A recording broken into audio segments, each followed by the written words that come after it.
Assalamualaikum warahmatullahi wabarakatuh. Saya Mas Turo. Saya akan menjelaskan tentang hak istimewa dan kekebalan diplomatik dengan contoh studi kasus penyadapan Kedutaan Besar Republik Indonesia di Yangon, Myanmar. Hak istimewa dan kekebalan diplomatik. Kekebalan dan keistimewaan yang dimiliki seorang wakil diplomatik yang diberikan pada kesempatan seluas-luasnya kepada wakil diplomatik dalam melakukan tugasnya dengan sempurna. Hal tersebut merupakan bentuk perlindungan terhadap perwakilan diplomatik beserta fasilitasnya, termasuk di dalamnya gedung perwakilan diplomatik asing. Berdasarkan Konvensi Wina tahun 1961, hak kepemilikan dan hak-hak istimewa yaitu perutusan-perutusan diplomat tidak dapat diganggu-gugat diri sendiri. Hak dan jaminan itu diberikan untuk menjamin terlaksananya tugas dan tanggung jawab mereka secara efisien.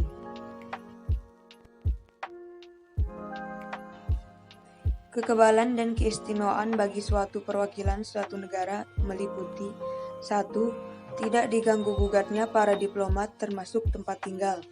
2. Keistimewaan atau kelonggaran yang diberikan kepada para diplomat, yaitu dibebaskannya kewajiban mereka untuk membayar pajak, bea cukai, jaminan sosial, dan perorangan. 3.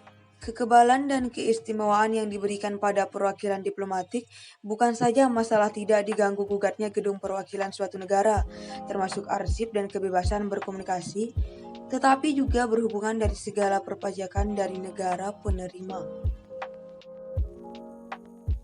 Alasan memberikan hak dan keistimewaan kepada para perwakilan diplomatik.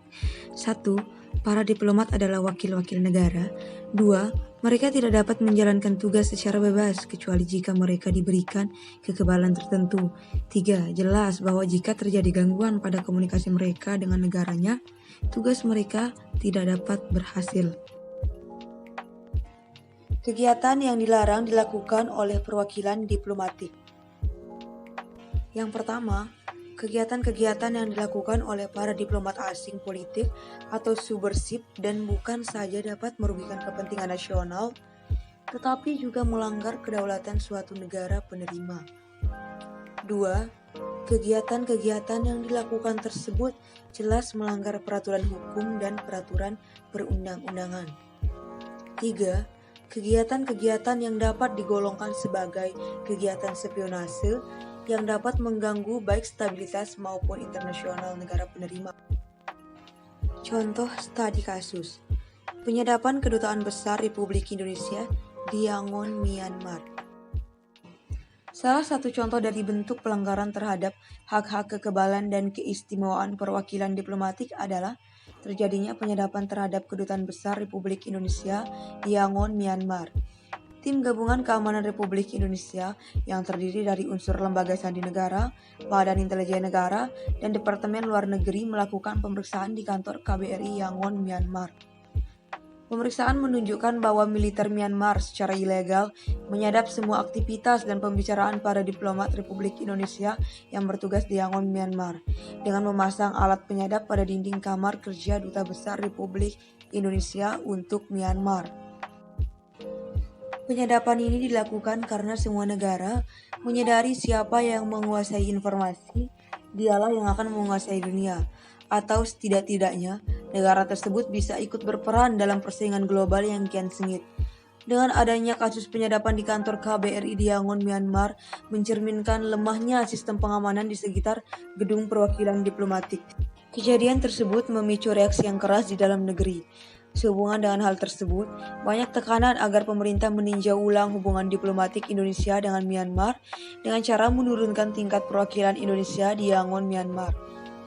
Masyarakat meminta pemerintah untuk mengajukan protes keras dan meminta penjelasan dari Dubes Myanmar di Jakarta.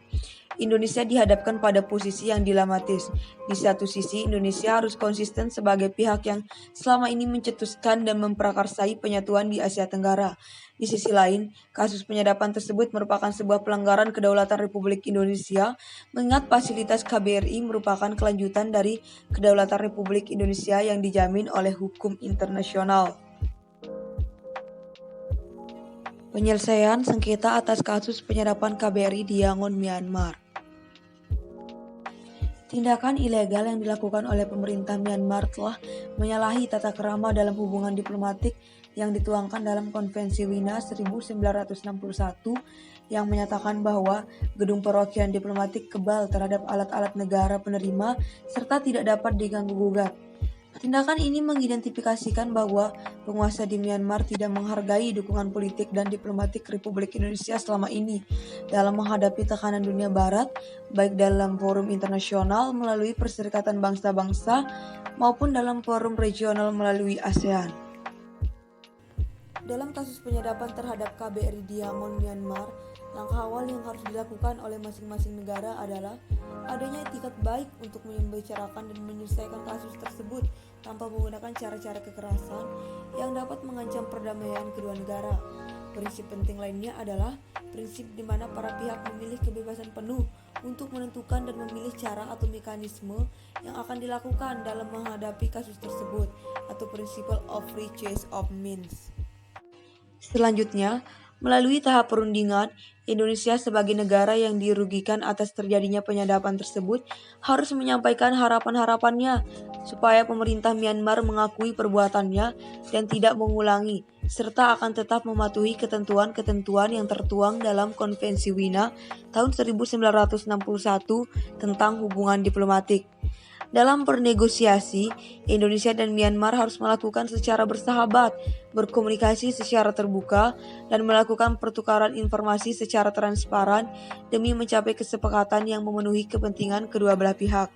Sekian yang bisa saya sampaikan, semoga video ini bermanfaat untuk kita semua. Terima kasih.